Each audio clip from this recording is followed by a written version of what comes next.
அனைவருக்குமே வணக்கம். சற்று முன் கிடைத்திருக்கக்கூடிய ஒரு மிக மிக முக்கியமான செய்தி ஒன்று வெளியாகியுள்ளது. சற்று முன் கோவையில் உதயநிதியின் கார் கண்ணாடி உடைப்பு, போலீஸ் குவிப்பு, இது மாதிரி செய்திகள் வெளியாகிருக்கு. இதை பற்றி தான் இந்த வீடியோவில் நாம் முழுமையாக பார்க்க போகிறோம். அதுக்கு முன்னாடி நம்ம சேனலுக்கு இப்போ தான் நீங்கள் முதல் முறையாக வந்திருக்கீங்க அப்படின்னா மறக்காமல் நம்மளுடைய சேனலை சப்ஸ்கிரைப் பண்ணி சப்போர்ட் பண்ணுங்கள். வாங்க வீடியோக்குள்ளே போகலாம். பார்த்தீங்கன்னா கோவையில் பார்த்தீங்கன்னா இன்று உதயநிதி ஸ்டாலின் அவர்கள் பார்த்தீங்கன்னா பார்வையிடுவதற்காக அங்கே பார்த்தீங்கன்னா சென்றிருந்தார். அங்கே ஒரு பள்ளிக்கு ஒரு அலுவலகத்திற்கு சென்றிருந்த உதயநிதி ஸ்டாலின் அவர்கள் பார்த்தீங்கன்னா அங்கு ஹேண்டிகேப்பாக இருந்த ஒருவர் பார்த்தீங்கன்னா உதயநிதி என்ற கூட்ட நிலையில் கூட பார்த்தீங்கன்னா உதயநிதி ஸ்டாலின் அவர்கள் காரிலிருந்து இறங்காத சம்பவத்தினால அங்கு பார்த்தீங்கன்னா அவர் கடும் கோபத்தில் பார்த்தீங்கன்னா கையில் வைத்திருந்த ஒரு குடையால் எடுத்து வீசப்பட்ட சம்பவம் பெரும் அதிர்ச்சியையும் பெரும் பரபரப்பையும் ஏற்படுத்தியிருந்தது. அங்கு இருந்த அதிகாரிகள் அனைவருமே பார்த்தீங்கன்னா அந்த ஹேண்டிகேப்பை பார்த்தீங்கன்னா வண்டியிலே உட்கார்ந்திருந்த நிலையில் வண்டியோடு பார்த்தீங்கன்னா சாட்சி விட்டதாக எழுதப்பட்ட சம்பவத்தினால பார்த்தீங்கன்னா அங்கு மிகப்பெரிய கலவரங்களாக மாறி இருந்தது.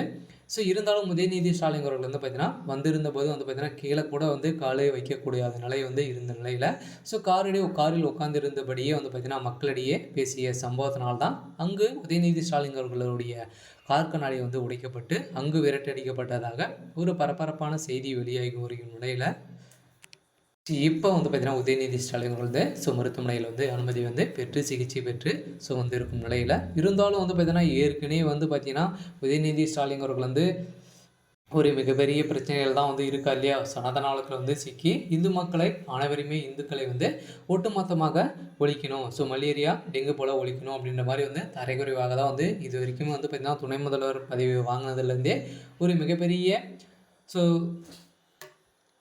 தீவிரவாதி போல தான் அவர் பேசிட்டு வரும் நிலையில் இப்போ இன்று பார்த்தீங்கன்னா நேற்று கோவையில் பார்த்தீங்கன்னா அவர் அவருடைய காரில் இருந்த நிலையில் காரின் அடிப்படையில் பார்த்தீங்கன்னா அங்கு வழங்கியிருந்த நிறைய புகார்களை காரில் உட்கார்ந்தபடியே வாங்கி பார்த்தீங்கன்னா எந்த ஒரு பேச்சையும் பேசாத திடீர்னு வந்தபடியே கிளம்பிய சம்பவத்தினால தான் அங்கிருந்த ஒரு ஹேண்டிகேப் பார்த்தீங்கன்னா அதிரடியாக கல்லில் வீசப்பட்ட சம்பவம் அவருடைய கார் கண்ணாடி உடைக்கப்பட்டது. அங்கு பார்த்தீங்கன்னா அந்த ஹேண்டிகேப்பை பார்த்தீங்கன்னா அங்கிருந்த நிர்வாகிகளும் திமுக சேர்ந்த நிர்வாகிகளும் அமைச்சர்களும் அவரை பார்த்தீங்கன்னா அடித்த சம்பவத்தினால்தான் அங்கு பெரும் பரபரப்பை ஏற்படுத்தியிருந்தது. இதன் அடிப்படையில் தான் பார்த்தீங்கன்னா அவர் மனித உரிமை ஆணையத்தின் மூலமாக இப்போ எடுத்திருக்கக்கூடிய ஒரு மிகப்பெரிய சம்பவத்தினால தான் உதயநிதியுடைய ஒட்டுமொத்த கதையும் முடிய போகுது. இருந்தாலும் என்ன நடக்க போகுது அப்படின்றத வெயிட் பண்ணி பார்க்கலாம். இது மாதிரி செய்திகளை தெரிஞ்சுக்கணும் அப்படின்னா மறக்காமல் நம்மளுடைய சேனலை சப்ஸ்கிரைப் பண்ணிக்கோங்க. தேங்க்யூ.